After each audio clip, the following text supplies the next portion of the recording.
ਸਤਿ ਸ੍ਰੀ ਅਕਾਲ ਜੀ। ਤੁਸੀਂ ਸੁਣ ਰਹੇ ਹੋ ਸਿਫਰਨਾਮਾ। ਸਿਫਰਨਾਮਾ ਦਾ ਭਾਗ ਦੂਸਰਾ, ਗੁਲਾਬੀ ਤਾਰੇ, ਜਿਸ ਦੇ ਕਿ ਪਹਿਲੇ 13 ਐਪੀਸੋਡ ਹੋ ਚੁੱਕੇ ਨੇ ਅਤੇ ਹੁਣ 14ਵੇਂ ਐਪੀਸੋਡ ਦੀ ਦਾਸਤਾਨ ਸੁਣਨ ਜਾ ਰਹੇ ਹੋ। ਅਤੇ ਮੈਂ ਤੁਹਾਡੇ ਨਾਲ ਸਿਫਰ ਨਵੀਸ।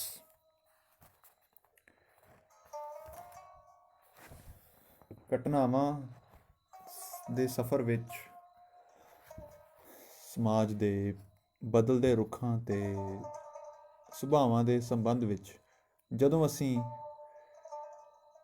ਬੀਤੇ ਵੱਲ ਝਾਤ ਮਾਰੀ ਤਾਂ ਅੰਮ੍ਰਿਤ ਭਾਵਨਾਵਾਂ ਦੀ ਅਫਵਾਹ ਤੋਂ ਤੁਰਦੀ ਆਈ ਕਹਾਣੀ ਗੁਲਾਬੀ ਤਾਰੇ ਤੱਕ ਪਹੁੰਚਦੀ ਹੋਈ ਇੱਕ ਹਕੀਕੀ ਰੂਪ ਧਾਰਨ ਕਰ ਚੁੱਕੀ ਸੀ। ਹਕੀਕੀ ਰੂਪ ਧਾਰਨ ਕਰਦੇ ਕਰਦੇ ਉਸਦੇ ਅੰਜਾਮ 'ਤੇ ਪੜਾ ਕਈ ਲੰਘੇ ਨੇ। ਹੁਣ ਅਸੀਂ ਜਿੱਥੋਂ ਤੱਕ ਪਹੁੰਚੇ ਹਾਂ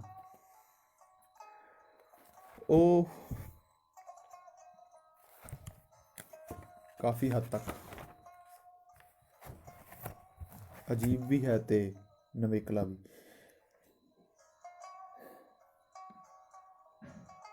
ਸਰਦਾਰ ਗੁਰਚਰਨ ਸਿੰਘ ਦੀ ਮੌਤ ਤੋਂ ਬਾਅਦ ਚਰਨਜੀਤ ਸਿੰਘ, ਐਡਵੋਕੇਟ ਚਰਨਜੀਤ ਸਿੰਘ ਦੀ ਮੌਤ, ਉਸਦਾ ਕਤਲ ਨਿਰਮਲਜੀਤ ਕੌਰ ਵੱਲੋਂ ਕੈਨੇਡਾ ਵਿੱਚ ਹੋਇਆ ਅਤੇ ਉੱਥੇ ਅਦਾਲਤ ਮੰਗ ਰੱਖ ਰਹੀ ਹੈ ਕਿ ਉਹ ਸੱਚ ਬੋਲੇ, ਕਾਰਨ ਦੱਸੇ, ਕੋਰਟ ਦੇ ਨਾਲ ਆਪਣੀ ਸਹੀ ਹਾਲਤ ਬਿਆਨ ਕਰੇ, ਕੋਆਪਰੇਟ ਕਰੇ। ਪਰ ਉਹ ਖਾਮੋਸ਼ ਹੈ। ਉਹ ਕਹਿ ਰਹੀ ਹੈ ਜੋ ਮਰਜ਼ੀ ਸਜ਼ਾ ਮਿਲ ਜਾਏ, ਪਰ ਮੈਂ ਕਾਰਨ ਨਹੀਂ ਦੱਸਾਂਗੀ, ਮੈਂ ਘਟਨਾਵਾਂ ਨਹੀਂ ਬਿਆਨ ਕਰਾਂਗੀ। ਹਾਂ, ਮੈਂ ਕਤਲ ਕੀਤਾ ਹੈ, ਇਹ ਮੈਂ ਕਬੂਲਦੀ ਹਾਂ। ਜੇਲ੍ਹ ਦਾ ਦ੍ਰਿਸ਼ ਹੈ, ਕੈਨੇਡਾ ਦੀ ਜੇਲ੍ਹ ਦਾ, ਅਤੇ ਉੱਥੇ ਨਿੰਮੀ ਕੁਛ ਬੋਲ ਰਹੀ ਹੈ। ਕੀ ਬੋਲ ਰਹੀ ਹੈ?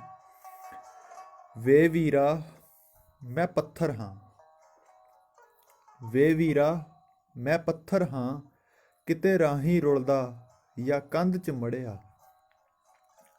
ਵੇ ਵੀਰਾ ਮੈਂ ਸੱਥਰ ਹਾਂ, ਕਿਤੋਂ ਲਹਿਰੋਂ ਸੁੱਕਿਆ, ਕਿਤੇ ਲਹਿਰੋਂ ਸੁੱਕਿਆ ਜਾਂ ਹੰਝ 'ਚ ਹੜਿਆ। ਮੈਂ ਚਾਨਣੀਆਂ ਦੇ ਵਿਹੜੇ ਇੱਕ ਜਗਦਾ ਹੋਇਆ ਹਨੇਰਾ, ਮੇਰੇ ਕੋਲ ਬਹਾਨੇ ਥੋੜ੍ਹੇ, ਵੇ ਤੂੰ ਚਤਰ ਚਲਾਕ ਬਥੇਰਾ। ਵੇ ਵੀਰਾ ਮੈਂ ਗੁੱਲ ਮਤਾਬੀ, ਕਿਤੇ ਬਾਗੀ ਖਿੜ ਲਵਾਂ ਜਾਂ ਕਿਸੇ ਹੱਥੀਂ ਫੜਿਆ। ਮੈਂ ਸੁਣਿਆ ਕਿ ਤੇਰੇ ਘਰ ਅਦਬ ਦੇ ਫਿਕਰੇ ਨਜਾਇਜ਼ ਨੇ, ਮੈਂ ਸੁਣਿਆ ਕਿ ਤੇਰੇ ਘਰ ਅਦਬ ਦੇ ਫਿਕਰੇ ਨਜਾਇਜ਼ ਨੇ। ਉਹ ਮੁੜ ਕੇ ਸਾਨੂੰ ਕਹਿੰਦੇ ਨੇ ਤੇਰੀ ਦੀਦ ਦੇ ਖੰਭ ਵਾਇਜ਼ ਨੇ। ਵੇ ਵੀਰਾ ਮੈਂ ਅੱਤ ਦੀ ਸੋਹਲ, ਕਿਤੇ ਨਾਜ਼ਾਂ ਦੀ ਭਟਕੀ ਜਾਂ ਕਿਤੇ ਨਗ ਹੈ ਜੜਿਆ। ਕਦੇ ਉੱਧਰ ਨਾ ਤੁਰ ਜਾਵੀਂ ਤੂੰ, ਜਿੱਥੇ ਨੱਚਦੇ ਸੱਪ ਨੇ ਰੀਸ ਕਰਕੇ। ਉਹ ਪਏ ਲਕੀਰਾਂ ਵਾਹੁੰਦੇ ਨੇ ਕਾਗਜ਼ 'ਤੇ ਸਿਫਰ ਨਵੀਸ ਕਰਕੇ। ਵੇ ਵੀਰਾ ਮੈਂ ਲਾਲ ਸਿਆਹੀ, ਜਿਹਨੂੰ ਲਹੂ ਨੇ ਸਿੰਜਿਆ ਪਰ ਰੰਗ ਨਾ ਚੜਿਆ।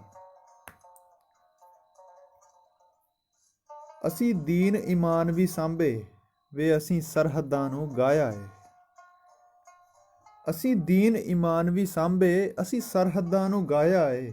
ਸਾਡਾ ਕੋਈ ਯਕੀਨ ਨਾ ਮੰਨੇ, ਵੇ ਅਸੀਂ ਕੁੱਤੇ ਭਾਵ ਵੀ ਛੋਹੰਦੇ ਨਹੀਂ। ਮੈਂ ਸੇਕਿਆਂ ਦੇ ਵਿੱਚ ਤਪਦੀ ਨਾ, ਜੀ ਮੈਨੂੰ ਪੋਹ ਦੇ ਕੱਕਰ ਪਹੁੰਚਦੇ ਨਹੀਂ। ਵੇ ਵੀਰਾ ਤੂੰ ਸਿਫਰ ਨਾ ਹੋਇਆ, ਮੈਂ ਕੁਫਰ ਸੁਣਾਇਆ ਤੇ ਸੱਚ ਨਹੀਂ ਘੜਿਆ। ਵੇ ਵੀਰਾ ਮੈਂ ਪੱਥਰ ਹਾਂ, ਕਿਤੇ ਰਾਹੀਂ ਰੁਲਦਾ ਜਾਂ ਕੰਧ 'ਚ ਮੜਿਆ। ਅਚਾਨਕ ਨਿੰਮੀ ਨੂੰ ਇਉਂ ਮਹਿਸੂਸ ਹੋਇਆ ਕਿ ਕੋਈ ਉਸਦੇ ਪਿੱਛੇ ਆਣ ਖੜਿਆ ਏ। ਮੁੜ ਕੇ ਵੇਖਿਆ ਤਾਂ ਘਬਰਾਹਟ ਤੇ ਹੈਰਾਨੀ ਨਾਲ ਖੁਸ਼ੀ ਦੇ ਰਲਵੇਂ ਮਿਲਵੇਂ ਭਾਵ ਉੱਠੇ। ਬਾਪੂ ਜੀ ਤੁਸੀਂ? ਬਰੈਂਪਟਨ ਵਿੱਚ ਆਪਣੀ ਧੀ ਨੂੰ ਮਿਲਣ ਦੇ ਲਈ ਆਏ ਸਰਦਾਰ ਹਰਚਰਨ ਸਿੰਘ ਨੂੰ ਉਹ ਦਿਨ ਯਾਦ ਆ ਗਿਆ ਜਦੋਂ ਇਹੀ ਧੀ ਉਸ ਨੂੰ ਜੇਲ੍ਹ ਵਿੱਚ ਮਿਲਣ ਆਈ ਸੀ, ਅਤੇ ਅੱਜ ਵਰ੍ਹਿਆਂ ਬਾਅਦ ਜੇਲ੍ਹ ਵਿੱਚ ਹੀ ਮੁਲਾਕਾਤ ਹੋਈ। ਕਹਿਣ ਲੱਗਾ, ਗੁਰੂ ਮੇਰਾ ਰੱਖੇ ਧੀਏ, ਆ ਕੀ ਕਰਕੇ ਬਹਿ ਗਈ ਤੂੰ? ਕੋਲ ਆਈ ਸੀ, ਮਿਲ ਕੇ ਨਾ ਗਈ? ਦੁਖੀ ਹੋਈ ਇਧਰੋਂ ਆਵਾਜ਼ ਵੀ ਨਾ ਮਾਰ ਹੋਈ ਤੇਥੋਂ? ਨਿੰਮੀ ਕਹਿਣ ਲੱਗੀ, ਆਵਾਜ਼ ਮਾਰਨ ਦਾ ਹੱਕ ਕਿਹਨੇ ਦਿੱਤਾ ਸੀ ਮੈਨੂੰ? ਹਰ ਰਾਹ ਪਾਲੀ ਦੀ ਮੁਕਤੀ ਦੇ ਵਿੱਚੋਂ ਲੰਘਦੇ ਸੀ ਤੇ ਉਹਦੇ ਦਰਮਿਆਨ ਰੋੜਾ ਬਣਿਆ ਰਿਹਾ ਉਹੀ ਨਿਕਲਿਆ ਜਿਹਨੂੰ ਸਭ ਤੋਂ ਵੱਧ ਭਰੋਸੇਯੋਗ ਮੰਨਿਆ। ਇੰਨਾ ਵੱਡਾ ਧੋਖਾ ਸਹਿ ਕੇ ਕਿੱਥੋਂ ਬਖਸ਼ਦੀ ਕਿ ਉਹਨੂੰ? ਉਸ ਰਾਤ ਮੈਂ ਇਹੀ ਵਜ੍ਹਾ ਪੁੱਛੀ ਸੀ ਕਿ ਤੇਰਾ ਵਿਗਾੜਿਆ ਕੀ ਹੈ ਇੰਦਰਪਾਲ ਸਿੰਘ ਨੇ। ਜਵਾਬ ਪਤਾ ਕਿੰਨਾ ਹਾਸੋਹੀਣਾ ਮਿਲਿਆ। ਅਖੇ ਉਹਦੀ ਹੈਂਕੜ ਸ਼ੁਰੂ ਤੋਂ ਉਹਦੇ ਬਾਪੂ ਖਿਲਾਫ ਚੱਲਦੀ ਆਈ ਸੀ, ਰੇਸ਼ਮ ਸਿੰਘ ਖਿਲਾਫ। ਇੰਦੇ ਤੇ ਪ੍ਰੀਤੀ ਨੂੰ ਜਦੋਂ ਕਾਲਜ ਵਿੱਚ ਬਰਦਾਸ਼ਤ ਕੀਤਾ ਸੀ, ਉਦੋਂ ਇਹੀ ਪ੍ਰਧਾਨ ਸੀ।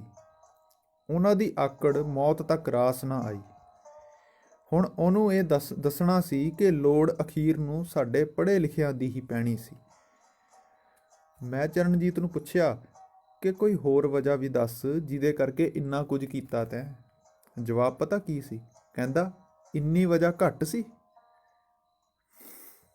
ਹੁਣ ਦੱਸੋ ਬਾਪੂ ਜੀ, ਅਜਿਹੇ ਕੀੜੇ ਨੂੰ ਮੈਂ ਮਸਲਦੀ ਨਾ ਤਾਂ ਹੋਰ ਕੀ ਕੀਤਾ ਜਾਂਦਾ? ਵੱਡੀਆਂ ਵੱਡੀਆਂ ਮੁਸੀਬਤਾਂ ਹੱਸ ਕੇ ਲੰਘ ਆਈ ਸੀ। ਜਦੋਂ ਅਟਾਰੀ ਬਾਰਡਰ ਟੱਪੇ ਸੀ ਨਾ, ਤਾਂ ਨਾਜਰ ਨਾਂ ਦਾ ਬਦਮਾਸ਼ ਸਾਡੇ ਮਗਰ ਪਾਕਿਸਤਾਨ ਵੀ ਘੱਲਿਆ ਸੀ ਨਾਨਾ ਜੀ ਨੇ। ਪਰ ਅੰਮੀ ਨੇ ਉਹਦੇ ਚੱਕੇ ਹੱਥ ਦਾ ਜਵਾਬ ਉਹਦੀ ਬਾਂਹ ਭੰਨ ਕੇ ਦਿੱਤਾ ਸੀ। ਫੈਸਲਾਬਾਦ ਦੇ ਡੇਰੇਦਾਰਾਂ ਦੇ ਚੇਲੇ ਵੀ ਇਹਦੇ ਵਰਗੇ ਘਿਨੌਣੇ ਨਹੀਂ ਸੀ। ਉਹਨਾਂ ਨੂੰ ਇਲਮ ਤੇ ਅਕੀਦਤ ਦਾ ਸਵਾਲ ਸੀ, ਪਰ ਇਸ ਦੇ ਬਾਵਜੂਦ ਅਸੀਂ ਉਹਨਾਂ ਥਾਵਾਂ ਤੋਂ ਲੰਘਦੇ ਆਏ ਹਾਂ ਤੇ ਉਸੇ ਮਦਰਸੇ ਦੇ ਫਾਜ਼ਿਲ ਨੇ ਤੁਹਾਨੂੰ ਵੀ ਸਜਦੇ ਨਾਲ ਨਵਾਜਿਆ। ਭਲਾ ਕਾਸ ਤੋਂ? ਮੈਨੂੰ ਕਦੇ ਦੁਸ਼ਮਣਾਂ ਦਾ ਖੌਫ ਨਹੀਂ ਆਇਆ, ਪਰ ਇੱਕ ਉਸਤਾਦ ਦਾ ਈਮਾਨ, ਉਸਦੀ ਫਰਾਖ ਦਿਲੀ ਤੇ ਤਾਲੀਮ ਦਾ ਲਿਹਾਜ਼ ਹੁੰਦਾ ਹੈ। ਉਸਤਾਦ ਲੋਕ ਵੀ ਜੇਕਰ ਬਾਣੀਏ ਦੀ ਹੱਟੀ ਖੋਲ੍ਹ ਕੇ ਤਲੀਮਾਂ ਨੂੰ ਨਾਪ ਫਰਦਾਂ ਵੇਚਣ ਬਹਿ ਜਾਣ, ਜਾਂ ਫਰਦਾਂ ਨੂੰ ਹੀ ਪੈਮਾਨਾ ਮੰਨ ਉਹਨਾਂ ਨੂੰ ਆਪਣੇ ਆਪ ਰੱਸਾ ਟੰਗ ਕੇ ਖੁਦਕੁਸ਼ੀ ਕਰਨ ਦੇ ਵੱਲ ਤੋਰਨ, ਤਾਂ ਖੁਦਕੁਸ਼ੀ ਵਿਦਿਆਰਥੀ ਨੂੰ ਨਹੀਂ, ਉਹਨਾਂ ਨੂੰ ਆਪ ਕਰ ਲੈਣੀ ਚਾਹੀਦੀ ਹੈ। ਆਵਾਮ ਨੂੰ ਅਜਿਹੇ ਕੋਹੜੀਆਂ ਤੋਂ ਮੌਲਾ ਮਹਿਫੂਜ਼ ਰੱਖੇ, ਇਹ ਮੇਰੀ ਦੁਆ ਹੈ। ਪੁਲਿਸ ਤੇ ਵਕੀਲ ਇਸ ਪੁੱਤਰ ਧੀ ਤੇ ਪਿਓ ਦੀ ਗੁਫ਼ਤਗੂ ਨੂੰ ਬਹੁਤ ਗੌਰ ਨਾਲ ਸੰਪਾਦਿਤ ਵੀ ਕਰ ਰਹੇ ਸੀ ਤੇ ਸਮਝ ਵੀ ਰਹੇ ਸੀ। ਵਾਰਤਾਲਾਪ ਪੰਜਾਬੀ ਵਿੱਚ ਹੋ ਰਹੀ ਸੀ, ਪਰ ਉਹ ਗੋਰੇ ਟਰਾਂਸਲੇਟਰ ਅਨੁਵਾਦਕ ਵਰਤ ਕੇ ਸਾਰੀ ਵਾਰਤਾਲਾਪ ਦੇ ਭਾਵ ਸਮਝਣ ਦੀ ਪੂਰੀ ਕੋਸ਼ਿਸ਼ ਕਰਦੇ ਰਹੇ ਤੇ ਅਖੀਰ ਉਹਨਾਂ ਨੂੰ ਜੋ ਚਾਹੀਦਾ ਸੀ ਉਹ ਮਿਲ ਵੀ ਗਿਆ। ਹਰਚਰਨ ਸਿੰਘ ਜੀ ਕਹਿਣ ਲੱਗੇ, ਇੱਕ ਚੀਜ਼ ਤੈਨੂੰ ਹਰਸ਼ਰਨ ਨੇ ਜਮਾਂ ਹੀ ਗਲਤ ਸਿਖਾਈ ਧੀ ਰਾਣੀ, ਬਹੁਤ ਗਲਤ। ਅਦਾਲਤ ਮੂਹਰੇ ਉਹ ਸਫਾਈ ਦੇਣ ਨੂੰ ਤੇ ਆਪਣਾ ਪੱਖ ਆਪ ਰੱਖਣ ਨੂੰ ਬੇਮਤਲਬ ਮੰਨਦੀ ਸੀ, ਜਦਕਿ ਮੈਂ ਆਪਣੀ ਸਜ਼ਾ ਆਪ ਮੰਗ ਕੇ ਨਿਸ਼ਚਿਤ ਕੀਤੀ, ਉਹ ਵੀ ਵੱਧ ਤੋਂ ਵਧੇਕ। ਅਦਾਲਤ ਤਾਂ ਸਗੋਂ ਅਸਲ ਥਾਂ ਹੁੰਦੀ ਹੈ ਜਿਹਦੇ ਵਿੱਚ ਤੁਹਾਡੇ ਇਮਤਿਹਾਨ ਨਹੀਂ, ਹਰ ਕਾਨੂੰਨਗੋ ਦੇ ਇਮਤਿਹਾਨ ਹੁੰਦੇ ਨੇ ਕਿ ਉਹ ਇਨਸਾਫ ਕਰਦੇ ਨੇ ਜਾਂ ਨਹੀਂ। ਨਾਲੇ ਹੋਰ ਕਿੱਥੇ ਉਹਨਾਂ ਦੀ ਕਰਮਸ਼ੀਲ ਅਕਲ ਨਜ਼ਰ ਆਉਣੀ ਹੁੰਦੀ ਹੈ।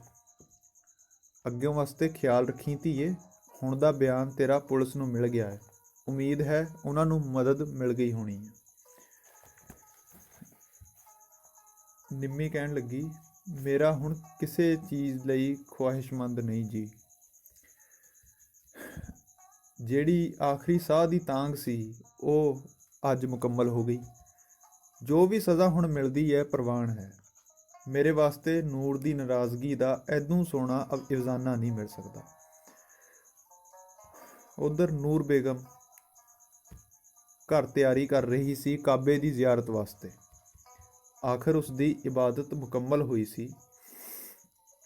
ਅਸ਼ਰਫ ਮੀਆਂ ਕਹਿਣ ਲੱਗੇ, ਬੇਗਮ ਸਾਹਿਬਾ, ਸਿਫਰਨਵੀਸ ਨੂੰ ਕੈਦੋਂ ਰਿਹਾਈ ਜ਼ਰੂਰ ਮਿਲ ਗਈ ਹੈ, ਪਰ ਹੁਣ ਉਹਦੇ ਤੋਂ ਇੱਧਰ ਨਹੀਂ ਆਇਆ ਜਾਣਾ, ਕਿਉਂਕਿ ਤੁਹਾਡੀ ਜ਼ਿਆਰਤ ਦਾ ਤਕਾਜ਼ਾ ਤਾਂ ਸ਼ਰ੍ਹਾ ਮੁਤਾਬਕ ਕਾਇਮ ਹੈ, ਪਰ ਉਹਨੂੰ ਆਪਣੇ ਨਨਕਾਣੇ ਨਾਲ ਮੁਹੱਬਤ ਨਹੀਂ ਰਹੀ।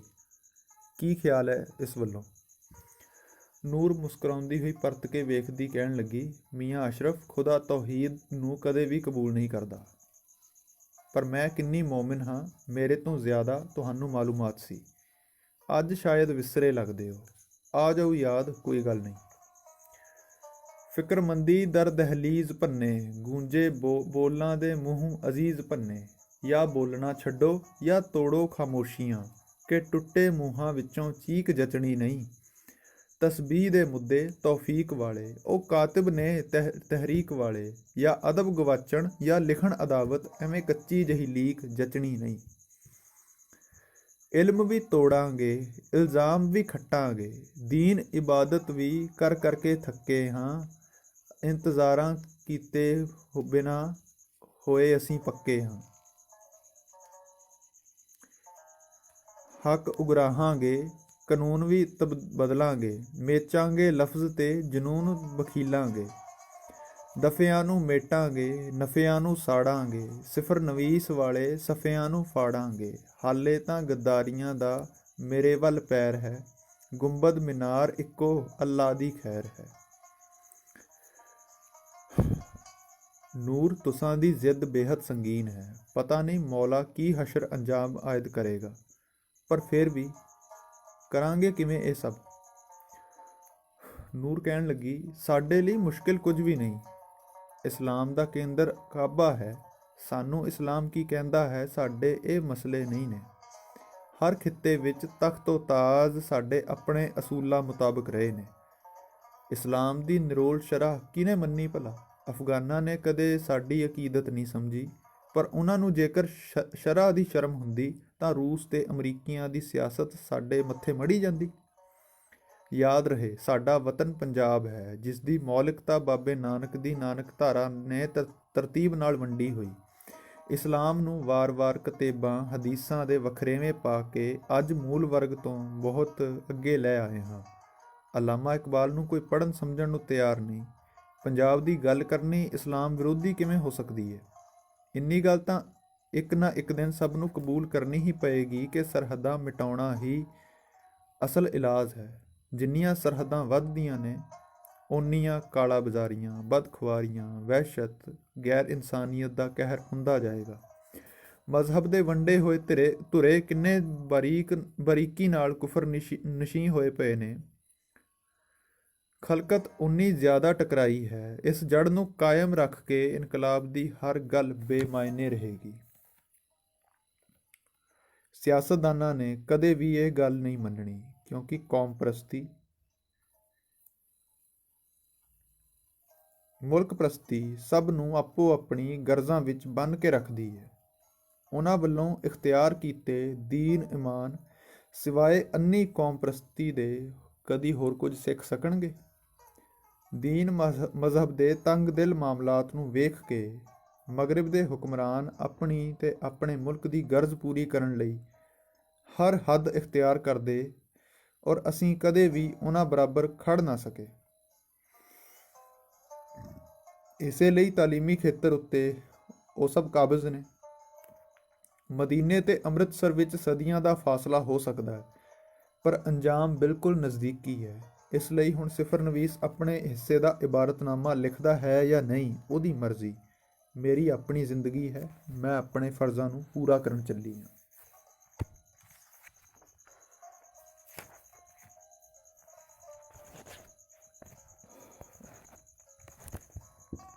ਟੋਰਾਂਟੋ ਵਿੱਚ ਚਰਨਪ੍ਰੀਤ ਸਿੰਘ ਦੇ ਘਰ ਵਿੱਚ ਸਰਦਾਰ ਹਰਚਰਨ ਸਿੰਘ ਜੀ ਬੈਠੇ ਨੇ।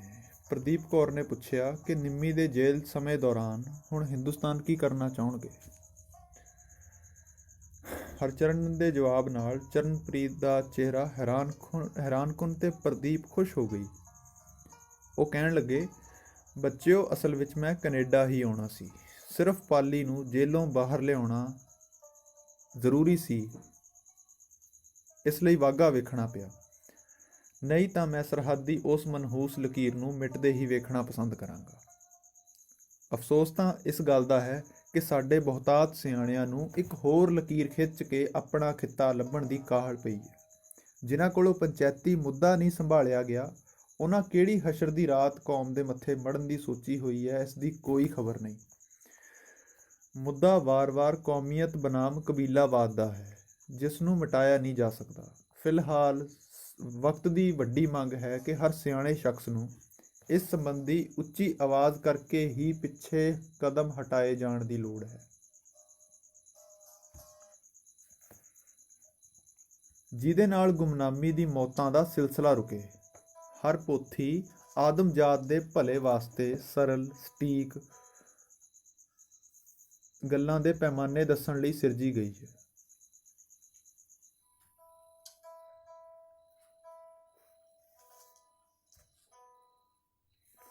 ਪਰ ਹਰ ਪੱਖ ਦੇ ਵੱਖਰੇ ਮਨੁੱਖਾਂ ਦੀ ਜਿੱਦ ਨੇ ਸਭ ਕੁਝ ਬਦਲ ਦਿੱਤਾ।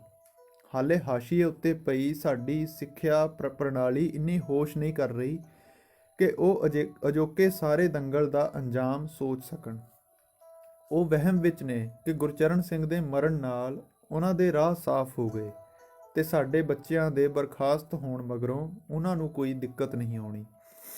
ਹਾਲਾਂਕਿ ਸੱਚਾਈ ਦਾ ਇੱਕ ਪਹਿਲੂ ਇਹ ਹੈ ਕਿ ਸਾਡੇ ਸਟੈਂਡ ਇੰਨੇ ਸਖਤ ਹੀ ਸਿਸਟਮ ਤੋਂ ਬੇਜ਼ਾਰ ਹੋ ਰਹੀ ਵੱਡੀ ਗਿਣਤੀ ਕਰਕੇ ਵਾਰ-ਵਾਰ ਇਸ ਗੱਲ ਦਾ ਜ਼ਿਕਰ ਕਰਨਾ ਪਿਆ ਕਿ ਪੱਛਮੀ ਮੁਲਕਾਂ ਨੂੰ ਭੰਡਣ ਤੇ ਲੁੱਟ ਖਾਣ ਨਾਲੋਂ ਚੰਗਾ ਹੈ ਉਹਦੀ ਸੋਹੜੀ ਨੀਤੀਆਂ ਨੂੰ ਸਮਝੀਏ। ਨਾਲੇ ਵਿਕਸਿਤ ਕੌਮਾਂ ਨੂੰ ਕਦੇ ਵੀ ਸਾਡੇ ਵੱਲੋਂ ਕੀਤੀ ਤਾਰੀਫ ਜਾਂ ਨਿਖੇਧੀ ਦਾ ਨਫਾ ਨੁਕਸਾਨ ਨਹੀਂ ਹੁੰਦਾ। ਘੱਟ ਵਿਕਸਿਤ ਕੌਮਾਂ ਮਾੜੀ ਜਿੰਨੀ ਤਾਰੀਫ ਉੱਤੇ ਜਸ਼ਨ ਵੀ ਬੇਪਨਾਹ ਮਨਾਉਂਦੀਆਂ ਨੇ ਤੇ ਨਿਖੇਧੀ ਉੱਤੇ ਹਿੰਸਕ ਵੀ ਬੇਹੱਦ ਜ਼ਿਆਦਾ। ਪ੍ਰਾਈਵੇਟ ਸਕੂਲਾਂ ਨੇ ਜਿੱਥੋਂ ਤੱਕ ਸਾਡੀ ਮੁੱਢਲੀ ਸਿੱਖਿਆ ਉੱਤੇ ਸੱਟ ਮਾਰੀ ਹੈ, ਅਸੀਂ ਦਿਲੋਂ ਚਾਹ ਕੇ ਵੀ ਫੇਰ ਬਦਲ ਨਹੀਂ ਕਰ ਸਕੇ।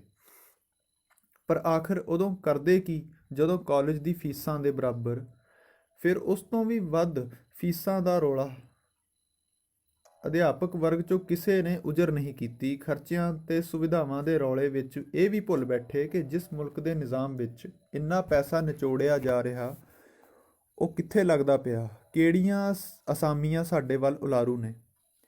ਕਾਲਜਾਂ ਵਿੱਚ ਹੌਲੀ-ਹੌਲੀ ਉਹਨਾਂ ਬੱਚਿਆਂ ਦੀ ਆਮਦ ਵੱਧ ਗਈ ਜਿਹੜੇ ਬਾਹਰ ਦਾ ਖਰਚਾ ਨਹੀਂ ਚੱਲ ਸਕਦੇ ਸੀ। ਉਹ ਮਜਬੂਰ ਕਿਸਮ ਦੀ ਮਾਨਸਿਕਤਾ ਕਿਹੜੀ ਸਿਰਜਣਾਤਮਕ ਤੌਫੀਕ ਰੱਖਦੀ। ਸਾਹਿਤ ਵੀ ਰੱਦੀ ਦੇ ਢੇਰ ਤੋਂ ਵੱਧ ਕੇ ਕੁਝ ਨਹੀਂ। ਸਾਹਿਤ ਖੇਤਰ ਦੇ ਕਵੀਆਂ ਕਹਾਣੀਕਾਰਾਂ ਦਾ ਮਨ ਪਰਚਾਵਾ ਧਰਮ ਖੇਤਰ ਦੇ ਪੁਜਾਰੀਆਂ ਤੋਂ ਵੱਧ ਕੇ ਕੁਝ ਵੀ ਨਹੀਂ ਹੈ। ਕਿਸੇ ਵੀ ਕੰਮ ਵਿੱਚ ਉਸਤਤ ਤੇ ਨਿੰਦਾ ਜ਼ਹਿਰ ਹੀ ਬਣਦੀ ਹੈ। ਤੁਹਾਡੇ ਅਧਿਆਪਨ ਖੇਤਰ ਵਿੱਚ ਜੇਕਰ ਤੁਹਾਨੂੰ ਆਪਣੀ ਅਹੁਦੇਦਾਰੀ ਦਾ ਫਿਕਰ, ਆਪਣੇ ਮਾਨ ਸਨਮਾਨ ਦਾ ਫਿਕਰ ਆਪਣੀ ਜ਼ਿੰਮੇਵਾਰੀ ਤੋਂ ਵੱਧ ਹੁੰਦਾ ਹੈ ਤਾਂ ਯਕੀਨਨ ਤੁਸੀਂ ਅਧਿਆਪਕ ਨਹੀਂ ਹੋ ਸਕਦੇ। ਇਹ ਗੁਣ ਬਾਣੀਏ ਦਾ ਹੈ। ਉਹਨੂੰ ਆਪਣੀ ਨਿੱਕੀ ਤੋਂ ਨਿੱਕੀ ਚੀਜ਼ ਦੇ ਮੁੱਲ ਦਾ ਫਿਕਰ ਹੈ। ਨਾ ਸਿਰਫ ਮੁੱਲ ਦਾ, ਬਲਕਿ ਮੁੱਲ ਦੇਣ ਵਾਲਾ ਖਰਾ ਸਿੱਕਾ ਦੇ ਰਿਹਾ ਜਾਂ ਖੋਟਾ, ਇਹ ਵੀ ਗੌਰ ਕਰਦਾ ਹੈ। ਦੂਜੇ ਪਾਸੇ ਜੇ ਅਧਿਆਪਕ ਦਾ ਧਿਆਨ ਆਪਣੇ ਤੋਂ ਪਹਿਲੋਂ ਦੇ ਅਧਿਆਪਕਾਂ ਦੀ ਕਾਰਗੁਜ਼ਾਰੀ ਨਾਪਣ, ਮੀਨ ਮੇਖਾ ਕੱਢ ਬੈਠਣ ਲਈ ਹੋ ਜਾਵੇ ਤਾਂ ਉਸਦੀ ਹਸਤੀ ਪੱਕਾ ਹੰਕਾਰੀ ਇਨਸਾਨ ਤੋਂ ਇਲਾਵਾ ਹੋਰ ਕੁਝ ਵੀ ਨਹੀਂ। ਉਸਾਰੂ ਕਾਰਜਾਂ ਵਿੱਚ ਅੜਚਨਾ ਕਦੇ ਵੀ ਇਹਨਾਂ ਦੋਵੇਂ ਕਿਸਮ ਦੇ ਬੰਦਿਆਂ ਨੂੰ ਨਹੀਂ ਆ ਸਕਦੀਆਂ। ਇਹ ਦੋਵੇਂ ਆਪੋ ਆਪਣੇ ਕੰਮ ਵਿੱਚ ਇੱਕ ਦੂਜੇ ਪੱਖ ਦੀ ਪਿੱਠ ਖੁਰਕਣ ਤੱਕ ਸੀਮਤ ਕਰ ਚੁੱਕੇ ਨੇ। ਚਾਪਲੂਸਾਂ ਦੇ ਹੁੰਦਿਆਂ ਨਿੰਦਕਾਂ ਨੂੰ ਕੋਈ ਵੀ ਬਰਬਾਦ ਨਹੀਂ ਕਰ ਸਕਦਾ। ਨਿੰਦਕ ਚਾਪਲੂਸਾਂ ਲਈ ਕਦੇ ਵੀ ਨੁਕਸਾਨਦੇਹ ਨਹੀਂ ਸਾਬਤ ਹੋ ਸਕੇ। ਲਿਖਾਰੀਆਂ ਦੀ ਗਿਣਤੀ ਰੱਦੀ ਦੇ ਢੇਰਾਂ ਵਾਂਗ ਵੱਧਦੀ ਜਾ ਰਹੀ ਹੋਵੇ, ਢਾਉਣਾ ਕੀ ਪਾਉਣਾ ਕੀ, ਐਦੋਂ ਵੱਧ ਗਰਕਣ ਦੀ ਕਹਾਣੀ ਹੋਰ ਕੀ ਹੋਏਗੀ ਕਿ ਚੰਗੇ ਤੋਂ ਚੰਗੇ ਸਾਹਿਤ ਦੀ ਕਦਰ ਵੀ ਸਿਰਫ ਵੱਧ ਤੋਂ ਵੱਧ ਪੜ੍ਹਨ ਦੀ ਹੀ ਹੈ। ਪਰ ਮਿਲ ਕੀ ਰਿਹਾ ਪੜ੍ਹ ਕੇ? ਰੱਦੀ ਦੇ ਮੁੱਲ ਵੱਟ ਕੇ ਲਿਖਾਰੀ ਜਿੰਨਾ ਮਰਜ਼ੀ ਅਮੀਰ ਹੋ ਜਾਵੇ, ਪਰ ਉਹਦੇ ਅੱਖਰਾਂ ਦਾ ਮੁੱਲ 1 ਟਕਾ ਨਹੀਂ ਪੈ ਰਿਹਾ। ਅੱਖਰਾਂ ਦਾ ਮੁੱਲ ਕਿਵੇਂ ਗਿਣੋਗੇ? ਘਟੀਆ ਤੋਂ ਘਟੀਆ ਸਾਹਿਤ ਜੇਕਰ ਇਸ ਲਈ ਵਿਕਦਾ ਹੈ ਕਿ ਲੋਕ ਨਵੀਨਤਾ ਦੀ ਇੰਤਹਾ ਹੋਈ ਪਈ ਹੈ, ਲੋਕ ਨਿਵਾਣਤਾ ਨੂੰ ਵੀ ਗੁਣ ਮੰਨ ਰਹੇ ਹੋਣ, ਉਹਦੀ ਲੇਖਣੀ ਦੇ ਵਿੱਚ ਵਰਤੀ ਗਈ ਰੱਦੀ ਦਾ ਮੁੱਲ ਭਾਵੇਂ 500 ਰੁਪਇਆ ਹੋਵੇ, ਉਹਦੇ ਅੱਖਰਾਂ ਦਾ ਮੁੱਲ ਉਸ ਦਿਨ ਹੋਊ ਕਿ ਉਹਦੀ ਚੰਗੀ ਗੱਲ ਨੂੰ ਪ੍ਰਚਾਰਨ ਤੇ ਜਿਉਣ ਲੱਗੇ ਕੋਈ, ਤੇ ਬੇਕਾਰ ਲਿਖਤ ਪਾੜ ਕੇ ਸੁੱਟ ਦਿੱਤੀ ਜਾਵੇ। ਫਰਕ ਸਮਝਿਓ। ਨਿਖੇਧੀ ਸੁਣੀ ਜਾ ਸਕਦੀ ਹੈ, ਸੁਣਾਈ ਜਾਂਦੀ ਹੈ, ਉਹਦੇ ਨਾਲ ਪ੍ਰਚਾਰ ਵੀ ਹੋਈ ਜਾ ਰਿਹਾ ਹੈ, ਉਹਦੇ ਸਲਾਹੁਣ ਨਾਲ ਵੀ ਪ੍ਰਚਾਰ। ਪਰ ਜਿਹੜੇ ਕਾਗਜ਼ ਫਾੜ ਕੇ ਸੁੱਟੇ ਰੌਲਾ ਨਹੀਂ ਪੈਣਾ, ਪਰ ਅਸਰਦਾਰ ਇਹੀ ਹੋਣਾ। ਲਕੀਰ ਖਿੱਚਣ ਵਾਸਤੇ ਰਾਹ ਅਤੇ ਮਕਸਦ ਤੈਅ ਹੋਣੇ ਬਹੁਤ ਜ਼ਰੂਰੀ ਨੇ। ਮਿਹਨਤ ਵੀ ਵੰਡਣੀ ਸਿੱਖੋ। ਜ਼ਰੂਰੀ ਨਹੀਂ ਕਿ ਸਮਾਜ ਵਿੱਚ ਬਣੀਆਂ ਹੋਈਆਂ ਕੰਧਾਂ ਨੂੰ ਢਾਉਣਾ ਹੀ ਢਾਉਣਾ ਹੈ। ਬਹੁਤ ਵਾਰ ਮੌਸਮਾਂ ਨੂੰ ਵੇਖਣਾ ਬਣਦਾ ਹੈ, ਕਿਤੇ ਵਕਤ ਹਾਲਾਤ ਝੱਖੜਾਂ ਨਾਲ ਹੀ ਕੰਧ ਤਾਂ ਨਹੀਂ ਖੋਰਣ ਲੱਗੇ। ਫਿਲਹਾਲ ਤੁਹਾਡੇ ਦੋਵਾਂ ਲਈ ਵੀ ਮੇਰੀ ਇੱਕੋ ਸਲਾਹ ਹੈ ਕਿ ਤੁਹਾਡਾ ਮਕਸਦ ਸਾਡੇ ਕਿੱਸੇ ਨੂੰ ਖੋਲ੍ਹਣਾ ਨਹੀਂ, ਜਿੰਨਾ ਖੁੱਲ੍ਹਣਾ ਸੀ ਖੁੱਲ੍ਹ ਗਿਆ। ਇਸ ਤੋਂ ਅੱਗੇ ਸਹੀ ਮਕਸਦ ਉਸ ਤਾਣੇ ਬਾਣੇ ਦੀ ਪਰਖ ਪੜਚੋਲ ਕਰਨਾ ਹੈ। ਕਿਰਸਾਣੀ ਵਿੱਚ ਪਾਣੀ ਜ਼ਹਿਰੀ ਤੇ ਪਹੁੰਚ ਦੇ ਪੱਧਰ ਤੋਂ ਬਹੁਤ ਹੇਠਾਂ ਉਤਰ ਗਿਆ। ਧਰਾਤਲ ਮਾਰੂਥਲ ਹੋਣ ਜਾ ਰਿਹਾ ਹੈ। ਹਾਲ ਦੁਹਾਈਆਂ ਮਚਾਉਂਦੇ ਸਾਰੇ ਪੰਜਾਬੀ ਪਾਣੀ ਖੇ ਵਾਂਗ ਉਡਾਈ ਜਾਣਗੇ। ਸਿਆਸਤ ਨਾਲ ਭਿੜੋਂਗੇ ਤਾਂ ਸਾਡੇ ਵਾਲੇ ਹਸ਼ਰ ਵਾਰ-ਵਾਰ ਹੋਣਗੇ। ਇਹ ਭੁਲੇਖਾ ਛੱਡ ਦਿਓ ਕਿ ਅਨੰਦਪੁਰ ਇਕੱਠ ਮਗਰੋਂ ਭੀੜ ਤੰਤਰ ਆਪਣਾ ਰਾਹ ਛੱਡ ਗਿਆ। ਉਹ ਥੱਕ ਚੁੱਕੇ ਸਨ, ਇਸ ਲਈ ਮੁੜਨ ਦਾ ਬਹਾਨਾ ਲੱਭ ਰਹੇ ਸੀ। ਹੁਣ ਕਿਸੇ ਹੋਰ ਮਸਲੇ ਉੱਤੇ ਉਹਨਾਂ ਕੋਈ ਹੋਰ ਨਵਾਂ ਲੀਡਰ ਲੱਭ ਲੈਣਾ। ਉਹੀ ਫਸਾਦੀ ਲੋਕ ਪ੍ਰਵਾਸੀ ਪੰਜਾਬੀਆਂ ਦੀ ਭਾਵਨਾ ਨੂੰ ਸੂਝਵਾਨ ਕਰੋਗੇ, ਫੇਰ ਸਹੀ ਰਾਹ ਸਿਰਜੇ ਜਾਣਗੇ। ਤੁਸੀਂ ਸਮਝ ਰਹੇ ਹੋ ਨਾ ਮੈਂ ਕਹਿਣਾ ਕੀ ਚਾਹ ਰਿਹਾ? ਹਰਚਰਨ ਸਿੰਘ ਜੀ ਆਪਣੀ ਗੱਲ ਨੂੰ ਵਿਰਾਮ ਦਿੰਦੇ ਹੋਏ ਸਵਾਲ ਕਰਦੇ ਨੇ। ਚਰਨਪ੍ਰੀਤ ਤੇ ਪ੍ਰਦੀਪ ਦੇ ਹਾਂ ਪੱਖੀ ਇਸ਼ਾਰੇ ਨਾਲ ਉਹ ਸਕੂਨ ਵਿੱਚ ਆਉਂਦੇ ਨੇ। ਫਿਰ ਬੋਲੇ, ਇੱਕ ਗੱਲ ਹੋਰ ਧਿਆਨ ਰੱਖਿਓ ਬੱਚਿਓ, ਕੁਝ ਵੀ ਕਰੋਗੇ ਉਹਦੇ ਵਿੱਚ ਆਪਣੀ ਗੱਲਾਂ ਇੱਕ ਦੂਜੇ ਉੱਤੇ ਥੋਪਣ ਦੀ ਬਜਾਏ ਸਲਾਹ ਕਰਕੇ ਕਰਿਓ। ਜ਼ਰੂਰੀ ਨਹੀਂ ਕਿ ਸਾਰਾ ਸੁਧਾਰ ਤੁਸੀਂ ਹੀ ਕਰਨਾ ਹੈ। ਅਗਲੀ ਪੀੜ੍ਹੀ ਦੇ ਮੋਢਿਆਂ ਉੱਤੇ ਵੀ ਜ਼ਿੰਮੇਵਾਰੀਆਂ ਸੁੱਟੋ, ਪਰ ਇੰਨਾ ਧਿਆਨ ਰਹੇ ਕਿ ਉਹਨਾਂ ਸਿਰ ਪਰੰਪਰਾਵਾਂ ਨਹੀਂ, ਵਿਚਾਰਾਂ ਦਾ ਸੰਚਾਰ ਹੋਵੇ। ਉਹ ਜਿਉਣ ਦੇ ਲਾਇਕ ਰਾਹ ਆਪੇ ਬਣਾ ਲੈਣਗੇ। ਚਰਨਪ੍ਰੀਤ ਸਿੰਘ ਕਹਿਣ ਲੱਗਾ, ਬੇਸ਼ੱਕ ਬਜ਼ੁਰਗੋ, ਐਵੇਂ ਹੀ ਕਰਾਂਗੇ। ਵੈਸੇ ਵੀ ਬਹੁਤ ਕੁਝ ਨੇੜਿਓਂ ਵੇਖ ਕੇ ਆਇਆ। ਦਰਦ ਤਾਂ ਹੁੰਦਾ ਹੈ, ਪਰ ਤੜਫਣ ਮੁੱਕਣੀ ਉਦੋਂ ਹੀ ਹੈ ਜਦੋਂ ਆਪਣੀ ਸਮਰੱਥਾ ਦੀ ਪੂਰੀ ਵਾਹ ਲਗਾ ਲਵਾਂਗਾ। ਗੌਰ ਰੱਖਾਂਗੇ ਤੁਹਾਡੀ ਇਸ ਰਹਿਨੁਮਾਈ ਨੂੰ।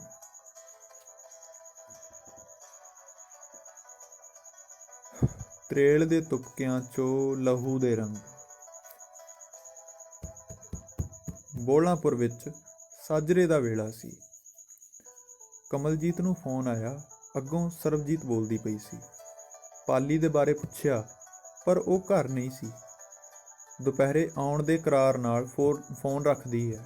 ਕਮਲਜੀਤ ਆਵਾਜ਼ ਮਾਰਦੀ ਹੈ ਗੁਰਮੀਤ ਨੂੰ। ਗੁਰਮੀਤ, ਵੇਖੀ ਭਲਾ ਪਾਲੀ ਪੈਲੀਆਂ ਵੱਲੇ ਗਿਆ ਹੋਇਆ। ਆਖੀ ਉਹਨੂੰ ਕਿ ਤਰਨਜੀਤ ਤੇ ਅਮਨ ਨਾਲ ਬਰਖਾਸਤ ਹੋਏ ਵਿਦਿਆਰਥੀਆਂ ਦਾ ਸਮੂਹ ਮੀਟਿੰਗ ਰੱਖਣ ਆ ਰਿਹਾ ਹੈ, ਛੇਤੀ ਮੁੜ ਕੇ ਆਵੇ। ਚੰਗਾ ਅੰਮੀਏ, ਬੁਲਾਉਣੀ ਆ ਉਸ ਖੁੰਡੇ ਵਾਲੇ ਬਾਬੇ ਨੂੰ। ਬੰਬੀਓਂ ਫੱਕਰਾਂ ਨੂੰ ਕੱਢਣਾ ਕਿਹੜਾ ਸੌਖਾ। ਉਹ ਚਲੀ ਗਈ ਪਾਲੀ ਨੂੰ ਲੱਭਣ। ਉਧਰ ਪਾਲੀ ਬੋਲਾਂਪੁਰ ਦੇ ਆਪਣੇ ਖੇਤਾਂ ਵਿੱਚ ਬੈਠਾ ਫਸਲਾਂ ਦੇ ਪੱਕਣ ਦਾ ਇੰਤਜ਼ਾਰ ਕਰ ਰਿਹਾ। ਸਵੇਰ ਚੜ੍ਹ ਰਹੀ ਹੈ ਤੇ ਉਹ ਬੋਲ ਰਿਹਾ ਹੈ, ਨੀ ਸਾਜਰੇ ਦੇ ਬੋਲ ਵੀ ਖੁਆਬ ਵਰਗੇ, ਬੰਦੇ ਅਣਭੋਲ ਸੀ ਪੰਜਾਬ ਵਰਗੇ। ਮਿਸ਼ਰੀਆਂ ਵਰਗੀ ਸੀ ਬੋਲੀ ਮੋਰ ਦੀ, ਧੌਣ ਉਹਦੇ ਜ਼ਹਿਰ ਸੀ ਉਕਾਬ ਵਰਗੇ। ਨਾਗਾਂ ਨੂੰ ਵੀ ਵਹਿਮ ਹੋਇਆ, ਮੋਰਨੀ ਦੇ ਖੰਭ ਟੁੱਟੇ। ਮਾਲੀ ਲੈ ਗਏ ਵਿੜਕਾਂ ਤੇ ਚੋਰ ਫੁੱਲ ਲੁੱਟ ਗਏ। ਤੁਪ ਕੇ ਤਰੇਲ ਵਾਲੇ ਲਹੂ ਰੰਗੇ ਡੁੱਲਦੇ ਰਹੇ। ਜ਼ਹਿਰ ਸੀ ਫਿਜ਼ਾਵਾਂ 'ਚ ਜਾਂ ਮੋਰ ਗਲ ਘੁੱਟ ਗਏ। ਜੱਟਾਂ ਦਾ ਵੀ ਸੂਦ ਤੇ ਵਿਆਜ ਮਰਿਆ, ਬਾਣੀਏ ਨੇ ਧੋਖਾ ਦੇ ਕੇ ਮਾੜਾ ਕਰਿਆ। ਵਹੀ ਖਾਤੇ ਅੱਗ ਲਾ ਕੇ ਫੂਕਣੇ ਨੇ ਤੇਰੇ, ਕੱਲ ਜੱਟਾਂ ਦੇ ਜਵਾਈ ਨੇ ਕਰਾਰ ਧਰਿਆ। ਕੁੜਮ ਵੀ ਰੁੱਸਦੇ ਜੇ ਹੋਏ ਕੁੜਮਾਈ ਬਾਬਾ, ਅੰਗ ਸਾਕ ਜੱਟਾਂ ਦੇ ਤਾਂ ਬੰਨੇ ਵਾਂਗ ਟੁੱਟ ਗਏ। ਤੁਪ ਕੇ ਤਰੇਲ ਵਾਲੇ ਲਹੂ ਰੰਗੇ ਡੁੱਲਦੇ ਰਹੇ। ਜ਼ਹਿਰ ਸੀ ਫਿਜ਼ਾਵਾਂ 'ਚ ਜਾਂ ਮੋਰ ਗਲ ਘੁੱਟ ਗਏ। ਫਿਕਰਾਂ ਕਮਾਦਾਂ ਦੀਆਂ ਝੋਨਿਆਂ ਦੇ ਨਾਲ, ਸਾਗ ਵੀ ਪਰੀਹੇ ਜਿਨ੍ਹਾਂ ਡੋਨਿਆਂ ਦੇ ਨਾਲ। ਬਾਜ਼ ਵੀ ਉਲਾਂਭੇ ਦੇ ਕੇ ਛੱਡ ਗਏ ਬਰੂਹਾਂ, ਤੁਸੀਂ ਵਸੋ ਬਸ ਘੁੱਗੂ ਘੋਨਿਆਂ ਦੇ ਨਾਲ। ਤੋਤਿਆਂ ਨੂੰ ਪਿੰਜਰੇ ਵੀ ਤੋੜਨੇ ਨਾ ਆਏ ਕਦੇ, ਲੂੰਬੜ ਤਾਂ ਬੇੜੀਆਂ ਦੇ ਖੁੰਡ ਜੜੋਂ ਪੁੱਟ ਗਏ। ਤੁਪ ਕੇ ਤਰੇਲ ਵਾਲੇ ਲਹੂ ਰੰਗੇ ਡੁੱਲਦੇ ਰਹੇ। ਜ਼ਹਿਰ ਸੀ ਫਿਜ਼ਾਵਾਂ 'ਚ ਜਾਂ ਮੋਰ ਗਲ ਘੁੱਟ ਗਏ। ਜੀ ਪਾੜਿਆਂ ਨੂੰ ਹੇਰਵੇ ਸੀ ਹੀਰ ਵਾਲੜੇ, ਉਹ ਨਾ ਮੰਨੇ ਮਸਲੇ ਫਕੀਰ ਵਾਲੜੇ, ਜਿਨ੍ਹਾਂ ਦੀ ਇਜਾਜ਼ਤਾਂ ਨੂੰ ਤਰਸੇ ਬੇਪੀਰ, ਵੇ ਹੋ ਗਏ ਸੀ ਵੈਰੀ ਉਹ ਸਕੀਰ ਵਾਲੜੇ।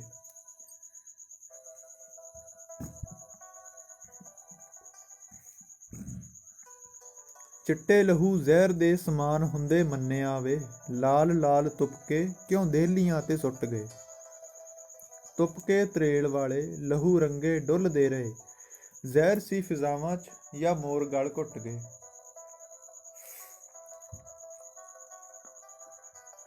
ਚੰਨ ਵੀ ਥਿਉਂਦਾ ਨਾ ਜਲੇਬੀਆਂ ਦੇ ਭਾਅ, ਸੀ ਵੱਸਦੇ ਉਜਾੜ ਫਿਰ ਵਸੇਬੀਆਂ ਨੂੰ ਚਾਹ। ਰੂਹ ਕੱਚ ਦੇ ਕਾਨੂੰਨ ਵੀ ਸਿਫਰ ਲਿਖ ਗਏ, ਐਨੀ ਕਾਦੀ ਪੀੜ ਜੇ ਫਰੇਬੀਆਂ 'ਚ ਗਾਹ।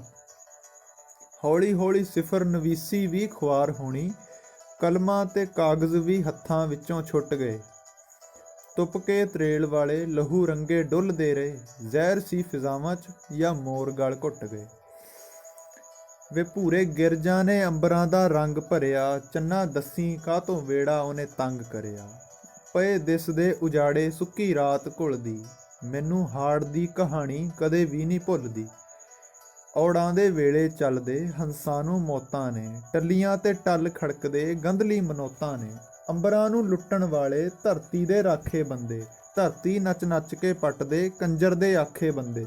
ਡੇਰਾ ਕੰਜਰਾਂ ਦਾ ਬਣਿਆ ਝਾਂਜਰ ਦਾ ਥੌ ਟਿਕਾਣਾ, ਤੂੰ ਵੀ ਨਾ ਨੱਚਣ ਬਹਿ ਜੀ ਉਹਨਾਂ ਦਾ ਕੁਝ ਨਹੀਂ ਜਾਣਾ। ਪੈਂਦੇ ਸ਼ੈਤਾਨੀ ਗਿੜਦੇ ਤਿਨਾ ਤਿੰਨ ਤੱਕ ਤਿੰਨੇ ਤਾਲਾਂ, ਸਿਫਰ ਦੇ ਸੁਰ ਵਿਗਾੜੇ ਲੰਗੜੇ ਜਿਹੀਆਂ ਤੁਰਦਾ ਚਾਲਾ। ਨਾ ਪਾਵੇ ਹੋਰ ਧਮਾਲਾਂ, ਹੋਰ ਦੀਨ ਤੇ ਈਮਾਨ ਕਿੱਥੇ ਮਰ ਮੁੱਕਿਆ, ਇੱਥੇ ਸੱਚਾ ਸੁੱਚਾ ਬੰਦਾ ਡਰ ਡਰ ਲੁਕਿਆ। ਮੌਤ ਦੇ ਡਰਾਵਿਆਂ ਨੇ ਖੌਫ ਮਨੋਂ ਲਾਇਆ, ਹੁਣ ਸਿਫਰ ਨਵੀਸ ਉਹਦੇ ਦਰ ਟੁਕਿਆ। ਜਾਗਦੇ ਸਪੇਰਿਆਂ ਨੂੰ ਸੱਪਾਂ ਨੇ ਵੀ ਡੰਗਿਆ ਏ, ਫਨ ਮਿੱਦੇ ਪੈਰਾਂ ਹੇਠ ਆਪੇ ਸਿਰੇ ਕੁੱਟ ਗਏ। ਤੁਪਕੇ ਤਰੇਲ ਵਾਲੇ ਲਹੂ ਰੰਗੇ ਡੁੱਲਦੇ ਰਹੇ, ਜ਼ਹਿਰ ਸੀ ਫਿਜ਼ਾਵਾਂ 'ਚ ਜਾਂ ਮੋਰ ਗਲ ਘੁੱਟ ਗਏ। ਇੰਦਰਪਾਲ ਸਿੰਘ ਕਣਕਾਂ ਦੇ ਕੰਢੇ ਠੰਡ ਦੇ ਮੌਸਮ ਦਾ ਰੰਗ ਵੇਂਦਾ ਵੇਂਦਾ ਤਰੇਲ ਦੇ ਤੁਪਕਿਆਂ ਉੱਤੇ ਨਿਗਾਹ ਟਿਕਾਈ ਬੈਠਾ ਸੀ। ਪੌ ਫਟਾਲੇ ਤੋਂ ਲੈ ਕੇ ਹਰੀ ਕਣਕ ਦੇ ਚੜ੍ਹਦੇ ਸੂਰਜ ਦੀ ਕਿਰਨਾਂ ਨਾਲ ਸੁਨਹਿਰੀ ਚਮਕ ਤੱਕ ਕੇ ਨਜ਼ਰ ਟਿਕਾਈ ਰੱਖੀ। ਗੁਰਮੀਤ ਉਹਨੂੰ ਲੱਭਦੀ ਲੱਭਦੀ ਉੱਥੇ ਆਈ। ਵੀਰੇ, ਕੀ ਗੱਲ, ਐਨੀ ਠੰਡ 'ਚ ਵੱਟ 'ਤੇ ਬੈਠਾ, ਸਿਹਤ ਦਾ ਖਿਆਲ ਹੈ ਕਿ ਨਹੀਂ? ਆ ਬੀਬੀ ਰਾਣੀਏ, ਸਿਹਤਾਂ ਦਾ ਦਵਾਈ ਖਾਦਿਆਂ ਮੁੜ ਆਉਣੀਆਂ, ਪਰ ਆਹ ਰੌਣਕਾਂ ਨਹੀਂ ਮੁੜ ਦਿਸਣੀਆਂ। ਅਰਸੇ ਬਾਅਦ ਖੁੱਲ੍ਹੇ ਅੰਬਰੀ ਸਾਹ ਆਇਆ, ਟੋਕੀ ਦਾ ਨਹੀਂ ਹੁੰਦਾ। ਗੁਰਮੀਤ ਕਹਿਣ ਲੱਗੀ, ਮੰਮੀ ਨੇ ਦੇਣੇ ਤੈਨੂੰ ਤੱਤੇ ਪਰੌਂਠੇ। ਘਰ ਨੂੰ ਚੱਲ ਕੇਰਾਂ, ਕਹਿੰਦੇ ਸੀ ਤਰਨਜੀਤ ਭਾਜੀ ਹੋਰੀ ਬਾਗੀ ਹੋਏ ਅਧਿਆਪਕਾਂ ਦੇ ਨਾਲ ਮੀਟਿੰਗ ਵਾਸਤੇ ਆ ਰਹੇ ਆ, ਵਿਦਿਆਰਥੀ ਸੰਗਠਨ ਵੀ ਨਾਲੇ ਹੋਣੇ ਆ। ਸ਼ਾਇਦ ਅੱਗੇ ਦੀ ਕੋਈ ਕਾਰਵਾਈ ਉਲੀਕਣੀ ਹੋਣੀ ਉਹਨਾਂ ਨੇ। ਉਹ ਤਾਂ ਠੀਕ ਹੈ, ਪਰ ਬਾਗੀਆਂ ਤੋਂ ਕੀ ਭਾਵ ਭਲਾ? ਹੁਣ ਨਵਾਂ ਬਖੇੜਾ ਖੜਾ ਕਰਨਾ ਕੋਈ? ਗੁਰਮੀਤ ਕਹਿਣ ਲੱਗੀ, ਲੈ ਦੱਸ, ਹਜੇ ਹੋਇਆ ਕੀ ਹੈ ਭਲਾ? ਸਾਰਾ ਕੁਝ ਤਾਂ ਉਵੇਂ ਦਾ ਉਵੇਂ ਹੀ ਹੈ। ਹਜੇ ਕੱਚੇ ਨਿਜ਼ਾਮ ਦੀ ਨੀਂਦ ਤੋੜਨੀ ਹੈ। ਹੰਨੇ ਬੰਨੇ 'ਚੋਂ ਇੱਕ ਪਾਸਾ ਚੁਣਨਾ ਲੋਕਾਂ ਨੇ। ਫਾਇਦਾ ਕੀ ਹੋਊ ਇਸ ਤੂਫਾਨ ਦਾ ਨੂੰ ਵਕਤ ਦੇ ਨਿਜ਼ਾਮ ਲਈ ਕਹਿਰ ਵਿੱਚ ਜੇ ਨਾ ਬਦਲਿਆ ਤਾਂ? ਤੂੰ ਉੱਠ ਸਹੀ, ਬਾਕੀ ਉੱਥੇ ਗੱਲਬਾਤ ਵਿੱਚ ਪਤਾ ਲੱਗ ਜਾਣਾ। ਲਿਆ ਫੜਾ ਖੁੰਡੀ ਤੇ ਮੇਰੇ ਮੋਢਿਆਂ 'ਤੇ ਹੱਥ ਰੱਖ ਕੇ ਤੁਰ। ਸ਼ਾਬਾਸ਼, ਖੜਾ ਹੋ। ਹਾਏ ਭੈੜੀਏ, ਦੇਖ ਲੈ, ਬਿੰਦ ਕੁ ਭਰ ਠਹਿਰ ਦੇਖ ਲੈਣ ਦੇ ਦ੍ਰਿਸ਼। ਉਹ ਵੇਖ ਕਿਵੇਂ ਸਾਰੀ ਪੈਲੀ ਸੁਨਹਿਰੀ ਹੋਣ ਦਾ ਭਰਮ ਪਾਲੀ ਬੈਠੀ ਹੈ ਨਾ? ਗੁਰਮੀਤ ਨੂੰ ਇੱਕ ਪਲ ਲੱਗਿਆ ਕਿ ਸ਼ਾਇਦ ਸਾਹਮਣੇ ਪੈਲੀ ਦੀ ਗੱਲ ਕਰ ਰਿਹਾ। ਗੁਰਮੀਤ ਦੇਖਦੀ ਹੈ, ਚੜ੍ਹਦੇ ਸੂਰਜ ਦਾ ਜਲਾਲ ਸਾਰੀ ਫਸਲ ਉੱਤੇ ਵਿਛਿਆ ਪਿਆ ਸੀ, ਤੇ ਗੱਲ ਟਾਲਦੀ ਹੋਈ ਕਹਿਣ ਲੱਗੀ, ਅੰਬੜੀ ਉਡੀਕਦੀ ਆ, ਤੂੰ ਇਹਨੂੰ ਛੱਡ, ਹਜੇ ਅਸਲੀ ਸੁਨਹਿਰੀ ਰੰਗ ਵੀ ਆਉਣਾ ਕਣਕਾਂ ਦਾ, ਉਹ ਵੇਖੀ। ਪਾਲੀ ਹੱਸ ਕੇ ਲੀੜੇ ਝਾੜਦਾ ਹੋਇਆ ਕਹਿਣ ਲੱਗਾ, ਮੈਂ ਤਰੇਲ ਦੇ ਤੁਪਕਿਆਂ ਵਿੱਚੋਂ ਹੜ੍ਹ ਦੀ ਸੰਭਾਵਨਾ ਦੇਖਣ ਦਾ ਆਦੀ ਨਹੀਂ ਹਾਂ ਭੈਣੇ। ਮਾਰੂਥਲ ਉੱਤੇ ਤਰੇਲ ਦੇ ਤੁਪਕੇ ਕਿੰਨਾ ਕੁ ਚਿਰ ਠਹਿਰਦੇ ਨੇ, ਤੈਥੋਂ ਲੁਕਿਆ ਨਹੀਂ। ਪਾਲੀ ਦੀ ਇਹ ਗੱਲ ਗੁਰਮੀਤ ਨੂੰ ਅਜੀਬ ਲੱਗੀ, ਪਰ ਪਾਲੀ ਹੋਰ ਕੁਝ ਬੋਲਿਆ ਵੀ ਨਹੀਂ। ਘਰ ਨੂੰ ਮੁੜਦੇ ਨੇ। ਫੁੱਲਾਂ ਦੇ ਰਾਖੇ ਮਰਦੇ ਨੇ, ਸੁੱਕੀ ਮਕਰੰਦ ਉਹ ਬਾਬਾ, ਗੁਲਸ਼ਨ ਵਿੱਚ ਖੇੜੇ ਤਰਦੇ ਨੇ, ਡੁੱਲਦੀ ਗੁਲਕੰਦ ਉਹ ਬਾਬਾ। ਮਹਿਕਾਂ ਦੇ ਕਰਕੇ ਸਾਰੀ ਮਹਿਫਿਲ ਵਿੱਚ ਚਰਚੇ ਨੇ, ਸੁਣਿਆ ਹੁਣ ਮਾਲੀ ਮੰਗਦੇ ਪੱਕੀ ਪੈਬੰਦ ਉਹ ਬਾਬਾ। ਹਿਜਰਾਂ ਦੇ ਰੰਗਾਂ ਵਾਂਗੂ ਫੁੱਲ ਸਾਰੇ ਫਿਕੜੇ ਨੇ, ਕਿੱਸੇ ਸਭ ਬਾਗੀ ਹੋਏ ਮੁੱਦੇ ਵੀ ਨਿਕੜੇ ਨੇ। ਧੰਦੇ ਦੇ ਮਾਹਰ ਬੰਦੇ ਨੇ, ਮੂੰਹ ਰੱਖਣੇ ਬੰਦ ਉਹ ਬਾਬਾ। ਫੁੱਲਾਂ ਦੇ ਰਾਖੇ ਮਰਦੇ ਸੁੱਕਦੀ ਮਕਰੰਦ ਉਹ ਬਾਬਾ।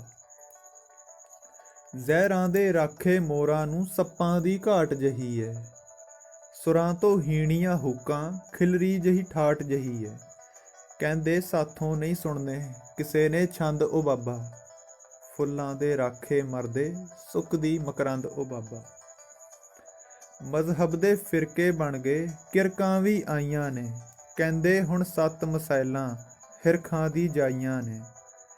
ਸੁਣਿਆ ਸਾਡੀ ਕੱਟੜਤਾ ਨਾਲ ਸਾਂਝੀ ਹੈ ਕੰਧ ਉਹ ਬਾਬਾ। ਫੁੱਲਾਂ ਦੇ ਰਾਖੇ ਮਰਦੇ ਸੁੱਕਦੀ ਮਕਰੰਦ ਉਹ ਬਾਬਾ। ਹਰਫਾਂ ਦੀ ਮੱਚੀ ਕਿਆਰੀ ਦਗਦੇ ਅੰਗਿਆਰਾਂ ਨਾਲ, ਹਾਲੇ ਅਸੀਂ ਫੱਟ ਵੀ ਸਿਉਣੇ ਤਿੱਖੇ ਜਿਹੇ ਖਾਰਾਂ ਨਾਲ। ਮੱਲਮ ਵਿੱਚ ਹਲਦੀ ਭਾਣੇ ਘੋਲਣ ਨਾ ਗੰਧ ਉਹ ਬਾਬਾ। ਫੁੱਲਾਂ ਦੇ ਰਾਖੇ ਮਰਦੇ ਸੁੱਕਦੀ ਮਕਰੰਦ ਉਹ ਬਾਬਾ।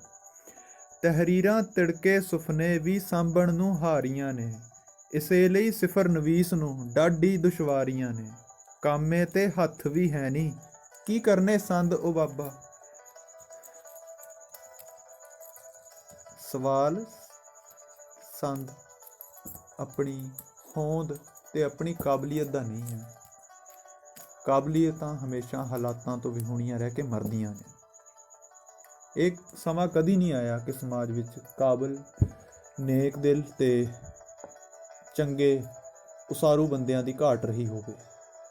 ਕੋਈ ਵੀ ਕਾਲਖੰਡ ਅਜਿਹਾ ਨਹੀਂ, ਪਰ ਕਾਲਖੰਡ ਉਹ ਸਫਲ ਹੁੰਦਾ ਹੈ ਜਦੋਂ ਇੱਕ ਨਿਸ਼ਚਿਤ ਗਿਣਤੀ ਕਿਸੇ ਚੰਗੇ ਵਿਅਕਤੀ ਦੀ ਸਹੀ ਸਮੇਂ ਕਦਰ ਪਾ ਕੇ ਉਹਨੂੰ ਅੱਗੇ ਤੋਰ ਕੇ ਚੰਗੇ ਭਵਿੱਖ ਵੱਲ ਕੋਈ ਉਸਾਰੂ ਰਾਹ ਉਲੀਕ ਦੇਵੇ। ਉਹਦੇ ਤੋਂ ਇਲਾਵਾ ਭੀੜ ਤੰਤਰ ਹੀ ਰਹਿੰਦਾ। ਭੀੜ ਤੰਤਰ ਉਹੀ ਜੋ ਆਪੋ ਵਿੱਚ ਖਹਿ ਖਹਿ ਮਰੇ, ਆਪੇ ਜ਼ਹਿਰ ਘੋਲੇ, ਆਪੇ ਪੀ ਲਵੇ ਤੇ ਮਰਨ ਤੋਂ ਬਾਅਦ ਮੁਰਦਾ ਲਾਸ਼ਾਂ ਲੈ ਕੇ ਜਿਉਂਦੇ ਹੋਣ ਦਾ ਭਰਮ ਪਾਲੇ। ਉਹਨੂੰ ਕਹਿੰਦੇ ਨੇ ਭੀੜ ਤੰਤਰ। ਇਸ ਭੀੜ ਤੰਤਰ ਦਾ ਅਗਲਾ ਲਿਹਾਜ਼ ਬੜਾ ਸਮਝਣ ਵਾਲਾ ਹੋਏਗਾ। ਅਗਲੇ ਐਪੀਸੋਡ ਵਿੱਚ ਜਾਣਦੇ ਹਾਂ ਕਿ ਵਿਦਿਆਰਥੀ ਸੰਗਠਨ ਤੇ ਅਧਿਆਪਕ ਬਾਗੀ ਟੈਗ ਲਵਾ ਕੇ, ਬਾਗੀ ਫਿਕਰਾ ਘੜ ਕੇ ਅਸਲੀ ਬਾਗੀ ਨਾਲ ਜਦੋਂ ਮੁਖਾਤਬ ਹੁੰਦੇ ਨੇ ਤਾਂ ਉਹਦੇ ਸਵਾਲਾਂ ਦੇ ਜਵਾਬ ਕੀ ਦਿੰਦੇ ਨੇ। ਵਾਰਤਾਲਾਪ ਸਵਾਲ ਜਵਾਬਾਂ ਦੀ ਨਹੀਂ, ਵਾਰਤਾਲਾਪ ਤਾਂ ਇਸ ਗੱਲ ਦੀ ਹੈ ਕਿ ਗੱਲਬਾਤ ਸਹੀ ਮੋੜ ਤੇ ਤੁਰਨੀ ਵੀ ਹੈ ਜਾਂ ਨਹੀਂ। ਸੱਦਾ ਪੱਤਰ ਹਮੇਸ਼ਾ ਬਗਾਵਤਾਂ ਦਾ ਨਹੀਂ ਹੁੰਦਾ, ਉਸਾਰੂ ਸਮਾਜ ਦੇ ਜਿਉਣ ਦਾ ਵੀ ਹੁੰਦਾ। ਵੱਡੀ ਵੱਡੀ ਘਟਨਾਵਾਂ, ਵੱਡੇ ਵੱਡੇ ਸੰਘਰਸ਼ ਜਾਂ ਫਿਰ ਵੱਡੇ ਜ਼ਫਰ ਜਾਲਣ ਤੋਂ ਬਾਅਦ ਅਸੀਂ ਸਮਾਜ ਨਾਲ ਟਕਰਾਉਣਾ ਹੀ ਹੋਵੇ, ਇਹ ਜ਼ਰੂਰੀ ਨਹੀਂ ਹੈ। ਇਸ ਗੱਲ ਨੂੰ ਸਮਝਣਾ ਹੋਵੇ, ਇਸ ਗੱਲ ਨੂੰ ਜਦੋਂ ਵਿਚਾਰਨਾ ਹੋਵੇ ਤਾਂ ਅਗਲੇ ਐਪੀਸੋਡ ਵੱਲ ਜ਼ਰੂਰ ਇੰਤਜ਼ਾਰ ਰੱਖਿਓ। ਹਾਜ਼ਰ ਹੋਵਾਂਗੇ ਸਿਫਰਨਾਮਾ 2 ਗੁਲਾਬੀ ਤਾਰੇ ਦੇ ਨਾਲ। ਧੰਨਵਾਦ ਜੀ।